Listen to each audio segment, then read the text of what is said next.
Саламатсыздар, урматтуу жалпы Факт KG YouTube каналынын көрүүчүлөрү. Биз мына туура 1 жыл мурда мына ушул Ош базардагы жөө жүргүнчүлөр өтчү жолдо соода кылган соодагерлердин жашоо турмушун жана ушул жердеги тазалоо иштерин биз чагылдырган элек. Бул жерде кандай акчалуулар ким башкарып жаткандыгын да силерге түз чагылдырып бергенбиз. Мына бул күндө 1 жыл айлангандан кийин мына ушул жер шаар тургундарына ыңгайлаштырылып, тазаланып, татынакай болуп шаарыбыздын жүзү жакшы нукка бурулуп жаткан кез экен. Бирок базардын бул тарабы жөө жүргүнчүлөр өтчү жолдо турган азыркы дагы соодагерлер бар экен. Буга ушул жерде тазалап жүргөн кызматкерлер келип тазалоо иштерин жүргүзүп атканда кандайдыр бир каршылыктарын көрсөтүп аткандагы учурлары бар экен. Биз Кыргызстандын жарандарыбыз. Кыргызстанда иштейбиз. Мына колдорубузду кайрып, арыз заявление менен кайрылдык. Эми ошол заключение негизинде көрүнөт дейт. Бул балдарына буларды жалдап, ичиндегилер Менчик базар, Кыял базар, Берекет базар, аларча бүт бардык. Мына жерде дагы Берекет базар бар, грант. Ошолордун бардыгы Менчик базар. Анан көчө тротуар негизи мамлекеттики. Биз Кыргызстандын жарандарыбыз. Бизге орун жоктугуна байланыштуу биз ушул жерде оокат кылып, бала чака багып, менин 6 балам бар башымда. Суроо эжеке. Сиз орун жок деп атпайсызбы? Ичине кирип сурап көрдүңүзбү орун? Сурап көрсөк, доллар 30 миң, 20 миң долларды айтып атат. Ага биздин акчабыз жетпейт. Муну Акылбек Жапаров крышават этип атса, 5 жылга узартып берсе, депутаттын өзү крышават этип атат экен. Неге бутум ооруду да тур, бутуму майрадан Бутум ооруп, аны лишний мага сууга бербегин. Бутум дагы, колум дагы, мына бутум өзү инвалид 2-чи группадамын. Костный туберкулез менен учетто турамын. Мына бутум нервке туташкан, ошондуктан коробка басканда мен бутум сынат деп коркуп, кийин сынса мен бутум айыкпайт. Сөөк ооруга чалдыккан. Ошон үчүн анан колум менен тиги коробканы кармап, колум неметип калбасын, кыйкырып бутумга переживать эткем да. Бутум десем булар кийин барсам кол баарын тартат экен да. Тартканда мына 2 жер жылып, ана связка үзүлүп кетти, тамыр үзүлүп. Булар коробканы тартып, урулук кылып, мен шымым 26 штук шымым урташты. Бул келген охраналар. Бардыгын далил бар, балдар бардыгын ушул жерде турган көргөндөр. Бул соодагер айым мындан бир канча күн мурда ал жактагы кызматкерлер тазалоо иштерин жүргүзүп жаткан кезде мени түртүп жиберип, бутум катуу ооруду деп тез жардам чакыртышып алып кетишкен. Бирок эртеси күнү соодагер айым колун таңып келген. Карма тартып турган. Жак бутум түштө каржак. Ай, акырын мына бутума бар. Бияка чатына. Лай болот деп.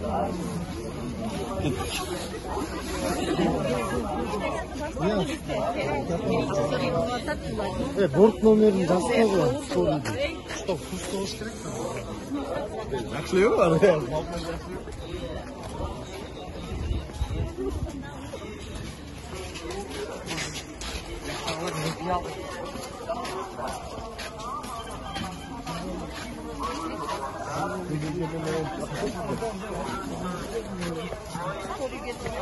Men getdim. Yine var. Ha.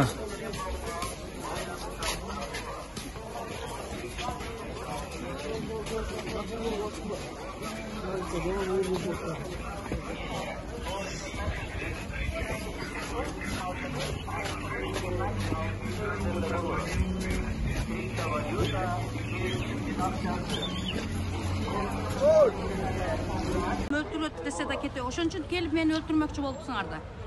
Men ден соолугума кол салдыңар. Мени өлтүргөнгө силердин укугуңар барбы жок ошон териштирет эми. Мына колум митак деле жарабай атат. Siz кече бутум сылып атасыз. Бутта да бар экен. Бутта көш мына эти бар го, ошол эзилип калды. Колуң сынып калды? Колум связка үзүлүптүр, тамыры үзүлүп. Алыңыз эжеке, давай алыңыз. Сен ал деген укуң жок. Любой жерде бар арыз жаз. Ал дегенге сенин укугуң жок. Мен закон иретинде айтам, мен акимият угамын. Милиция кызматкерлерин угамын. Сен жалданып келген, тиги Гүлчехра менен төлөгөнгө жалданып келгенди мен сени укпаймын. Силер жалданып келгенсиңер. Буюрса блогер көтөрүп чыгат, Садыр Жапаровго жеткиребиз биз. Анан кыргыз эли карапайым элди, анан колдоп ким чыгат ошондо көрөсүңөр. Кире бериш жерлерде азыр барсаң, туура эмес, мынандай жерлер бар. Мунун ичинде 2 базар жатат. Ошо жерлерде 20 миң доллар, 10 миң доллар, 30 миң доллардан берген эркек экен. Аны мен укканмын, кишикен. Жаз эгер 30 миң 40 миңге десе киресизби ичине же? Мен долларга кире албайм. Жок, сомго. Соңғы 30 миң 40 миңге жоқ таппайсыңар. İşte vermez 5 milyon. Ayına 5000 somdan orunlar var deydi. Kvadrat metre 65 som deydi. Şirkte tart koşurken. Nasıl satıyoruz? Çocuğu sonu. Anam bir kişi geldi. Çocuğu sonunda hep köyü sarıp oturup bir sonunda Бізге 30 миң 40 миң емес, бізге местаны берсін, бесплатный берсін, ошондай бронун төлөйлө. Бизи биринчи буларды госко өткөрүп берсин бул частныйларды. Анан бизи киргизсин, как положено ошондой брон алабы, патент алабы же кассовый аппарат иштетеби, биз ошондо кирип иштейбиз. Ошондо соода кылабыз. Бизге бекер берсин. Элдин кредити бар бул жерде. Биз өкмөткө өтүп пайдалуу себеби ичине кирип, мен мисалы турса майканы мына гостун ичине кирип туруп акча таштап алам. Анткени гостко алар төгөт. Пайдабыз бизге да бар. Көчөдөгү эл бүт ошо ичинен кирип туруп соода кылат. Көчөгө алып чыгып сатат. Сиздер берде эч кимге төлөбөйсүздөр, Эч кимге төлөбөйбүз. Эч кимге бир тыйын бербейбиз. Сураганда инсан болгон эмес. Бул жерлер азыр сатылбай калган болушу мүмкүн, бирок 1 жыл мурун кызылдай акчага сатылып келгенин далилдеп чыгарганбыз. Мен ошо 3 месте бар аласыңбы? 12 миң сразу ал берет. Колун кайрып анан товарларын урдап деп атат эже. Ошол чынбы? Ошо мен далилдеп бере албайт эжекеси. Жылгыз эже. Ай жылгыз эже. Мынча мойнуна албайт экен булар. Далилдеп Карапкасын тартып баратканда бутун сала калды өзү. Ускорый чакырып, ускорый менен анализге тартып кеткен. Ошо менен милиция заявление жаздыгенбиз. Ошо менен далилдеп десе эртеси күнү колун таап келиптир. Жанагы шымды урдап деген айтат. Шымды урдап дегенге далил эч кандай жок. Биз эч качан урулуп Шымды калбайбыз. урдаган дейт. Биринчиден, экинчиден болсо таза болот ойлойбуз.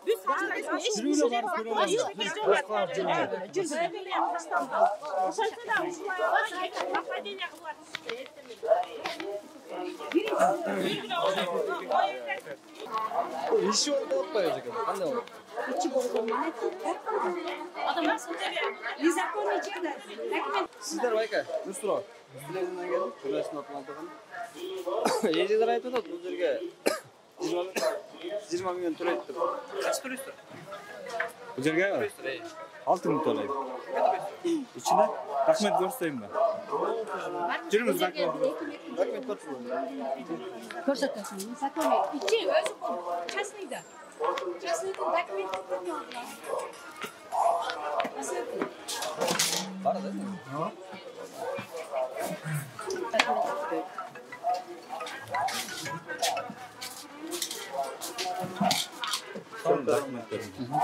Кырчы буну кийинеме каласыңар, Болгон 6 миллион төлейсиң, да?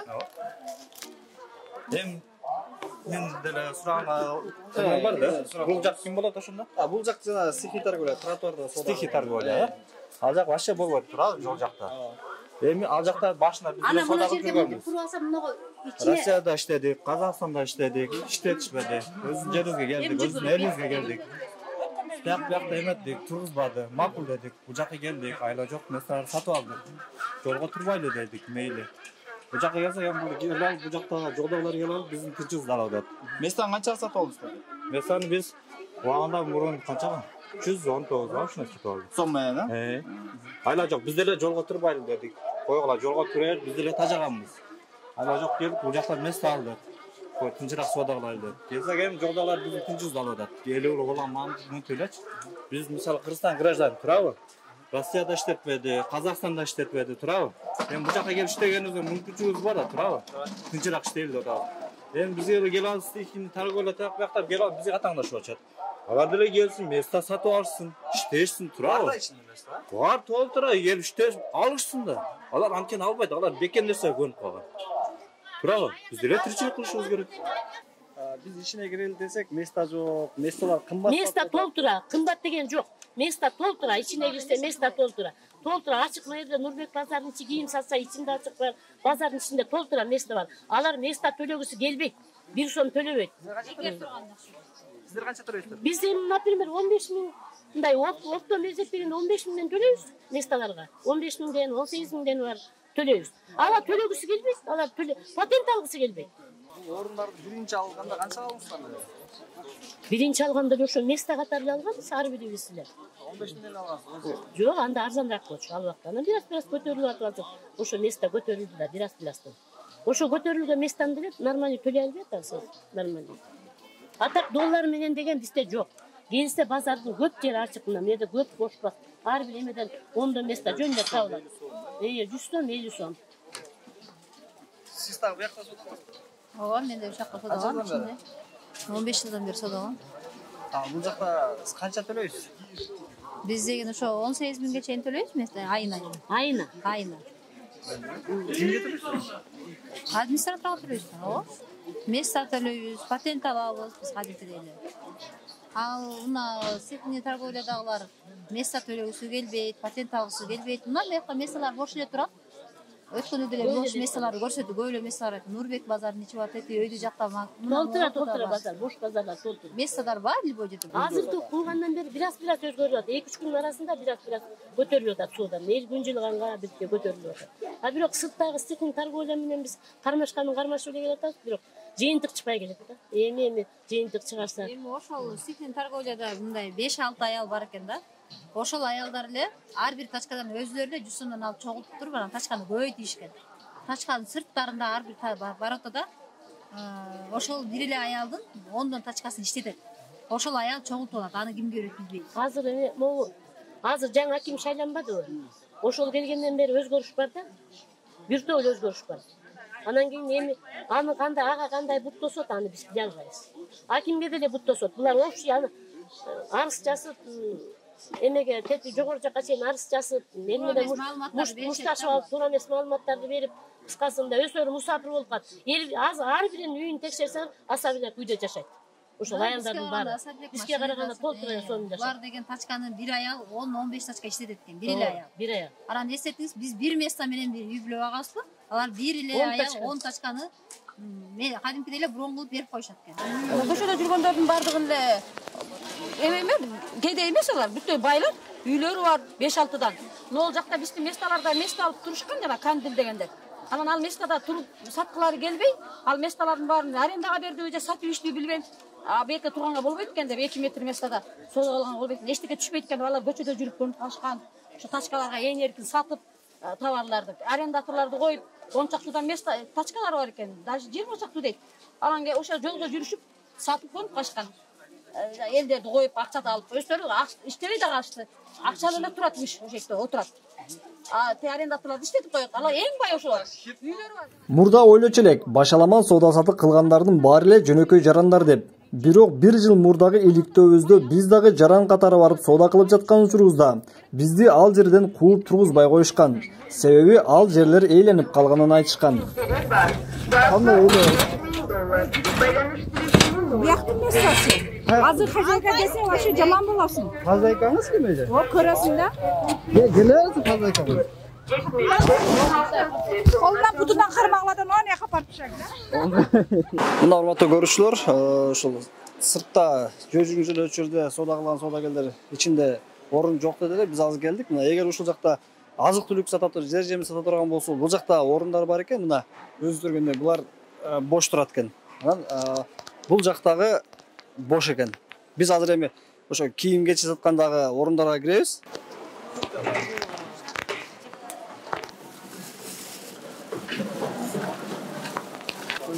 Канча төлөйсүңөр буга? Канча төлөйсүңөр? Сколько плачу? 13,5 тысяч в месяц. Месяц? Да. Кимге төлөйсүңөр? Администрации, конечно. Да, у нас есть администрация. Конечно. Администрация Орского рынка. Мы им официально оплачиваем. У нас все по закону. И алар арзаныраак сатат да. Потому что аларга эме место кандай экен. Канча төлөт? Ким билет? Биз билебиз да. Качество кандай? Мен билбейм экен. Байке сыртта арзаныраак сатат да. Алар жумшак экен, начар экен алат да. Экинчи сорт анан кесип коюп сатат келет да. Мындай экен. А точно байке канча төлөйт мен билбейм.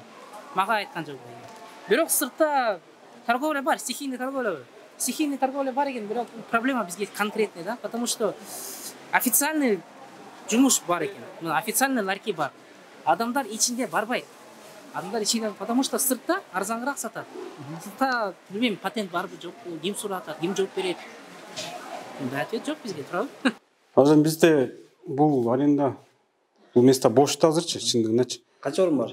Бизде азыр бир 40-50дей место бар. Азыр ошол сырттагылар келсе батыра аласызбы? Эми батышынча батат да. Эми менден башка да көп да мындай жерлерчи, ичиндечи. Сырт тиякта неме толгон үчүн бияка кирбей атат азырчы. Азыр эми бир аз тазаланыптыр сырттар. Бир аз кыймылдагансып калды азыр. Ошол сырттагылар айтып атат да, биз карапайым адамдарды кыйнап атат, ичинде только ошо байлар жүрөт дейт да. Эми байлар болгондо кандай байлар? Берди да место алып даярдап берип атабыз да, бирок ошолорго шарт түз берип атабыз. Эми тигин сыртка тигинде болуп жайыл болсо, бул жака кирбейт да. Эгер ошол жак тазаланса, бул жака кирсе, мисалы бизде эле немелерибиз бар, расходторубуз бар, налог бар, свет бар, башка бар, бүт баарын төлөш керек да азыр. Монча нерсени төлөш жөн эле турат. Булар 5-6 место бар, жөн эле турушат. Эгер ошолорду тазалап берсеңер, бизге да жакшы болмок, өздөрүнө да жакшы болмок. Ушул жылуу жерде турса жаманбы? Мына ушул орунга көчөдө соода кылып турган кишилердин 10 арабасына ылайык товарды батырып кетсе болот. Биз орундуктарды көрөбүз дедик элек, келдик. Бул жерде айына ижара акысыз болгон 8000 сом.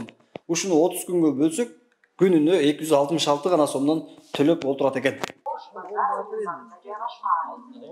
Az orun var, 30'ta orun var bizde. Даже var, görsen olur, kameramen zalın içinde var. 30'ta orun var, 1 metrenin 50 son. Oşunda minimal 100 son bulup, bir ayında sandin bulgundu gete 2700 veriyor. Bu жақта соданın жүрүшү кандай болот? Соданın жүрүшү баргандай болот да. Например, эгерде эшикте көбүрөөк мындай сихика болсо, азыраак болот. Саламатсыздарбы, урматтуу кыргыз элим. Мен Ош базарынын профсоюзунун төрайымы катары.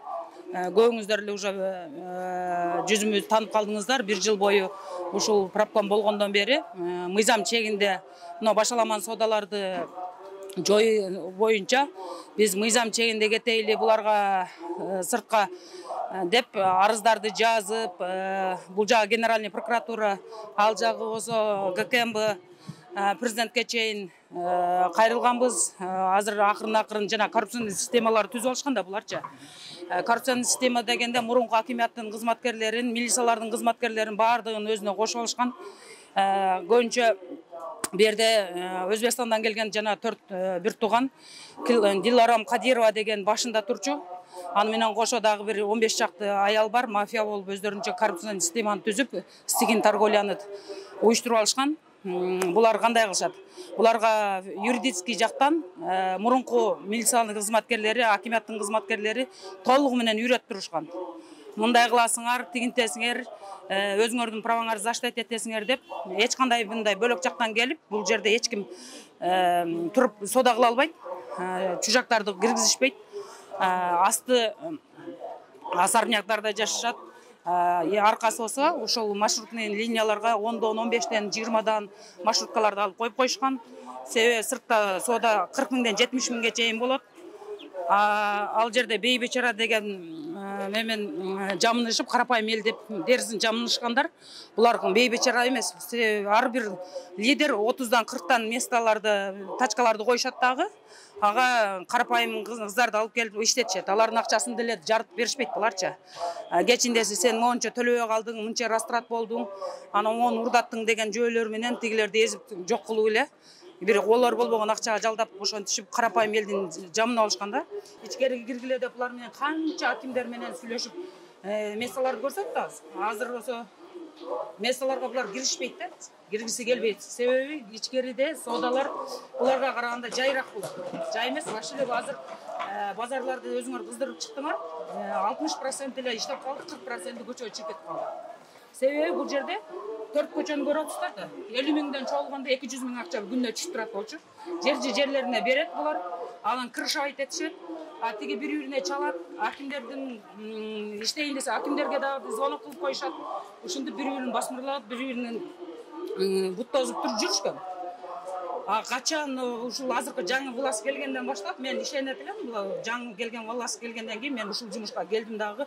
Ар ким өзү үчүн жашай алат. Бирок бирөө үчүн, эл үчүн жашаш адам өтө кыйын.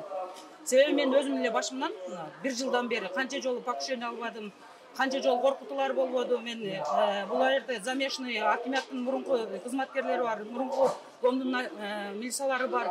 И бул, конечно, баягы жанагы эле лидер аялдар бар. Сизгин торговляда бар. Булар акчаны чогултуп берет да, ким текшерип келсе ошонун өзүн басат. Же журналисттер келип тарта албайт. Журналисттер кассадагы тиги бурмалашууларда коркутуп артынан адам салып, кайкырып бейчаранын терисин жамышат дагы. Ушуну биздин айлабызды кетирген. Азыркы тазалоо болот. Мында кандай тосолдор бар? Буда меморандумду канча жылдар кабыл алдыра албай жүргөнбүз. Анан Айбек Жунушалич жана кеткен мэрибиз. Менин иштерим бүт текшертип чыгышты. ГКМБ текшерди мени, бүт ошо текшергенден жардам бербейсиңерби? Ушундай менде базарды көрүкү башка нерселерди ичкердеги карапайым эл уже акчасын төлөй албай калды дегенден кийин меморандумду кабыл алып берди. Меморандум ушул кабыл алып бергенден кийин мен ушул субъекттегилер менен төлөгөн экөөбүз ар бир акционер менен сүйлөшүп жардам сурадык. Карапайым бейбечара ичкеридеги мыйзамга баш ийип отургандардын соодасы үчүн укугун коргоп, ушул мыйзам жок экен, ушуга биз жардам берели деп анан суранып, баарын башын бириктирип, уюштуруучу жумуштарды кылып, акыры 4 ай 5 ай дегенден кийин ушул меморандумду кабыл алдык. Азыр Ленинский акиматтын акими Тагаев Руслан Таштанбекович өзү кошо колдоп атат. Конечно, ал жерде дагы кичине балдардын немелери бар, кыйналдык, анттык деген үчүн биз ошо охрананы агентствону мамлекетке жардам көрсөтүп, кечке эле доогурун отура бербейли, биз да жардам көрсөтөлү деген мемеде мамиледе максатта ушуну ондай уюштуруу, ушуну жасап атабыз. Азыр охрана алдык. Охраналарды жалдап тигилерге милициялар менен акимияттын балдарына, кызматкерлерине жардам көрсөтүп атат. Анда дагы бу жерде пиар болуп атат. Ар кандай нерселерди чыгарышып, жанагы стекин торговлядагылар булар актриса болуп көрүнүп калышкан. Жата калып, тура калып, мени салып койду, антти мунти деп, признавать этишпейм, мыйзам жок деп, жалдама блогерлерди чакырышып, кайсы бир жерлерде чогулуп атып, азыр мен точно органдарга маалымат берип койдум. Ошол жерде чогулуп атышып, булар пикетке чыкканга даярданышып, ошондой аракеттерди кылып атышат да.